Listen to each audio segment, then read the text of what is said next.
Have you seen this flag before?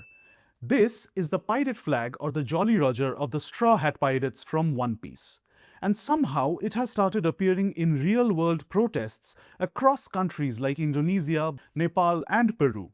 Not anime conventions, not fan meetups, actual anti government protests. Hi, I'm Bodhi, and this is Movie Maniacs. So, the obvious question is why are people using a fictional pirate flag as a political symbol? And the answer has less to do with where the flag comes from and more to do with what it represents. Because in One Piece, the Straw Hat Pirates stand against oppression wherever they see it.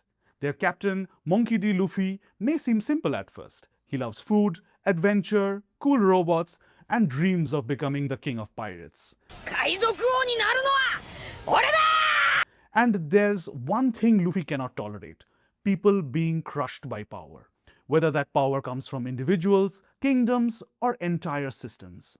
And that's why the true antagonist of One Piece isn't just a villain, it's the world government itself.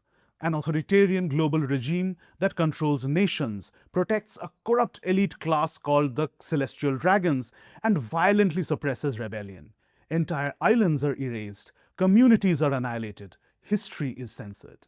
And perhaps the most fascinating example of this is the Void Century. In One Piece, the Void Century is a lost period of history that people are forbidden from researching and even discussing. And suddenly, the story starts resembling classic anti-establishment literature. Works like 1984 or The Handmaid's Tale and its idea of the before times. Because authoritarian systems don't just control people physically, they control memory, history, knowledge. Because if people forget what freedom once looked like, they stop imagining alternatives. And that's why One Piece resonates across generations and cultures. Not just because it's entertaining, but because its themes are universal: freedom, resistance, inherited truth, corrupt power, liberation. Eiichiro Oda-san created a story that people don't just consume anymore, they identify with it.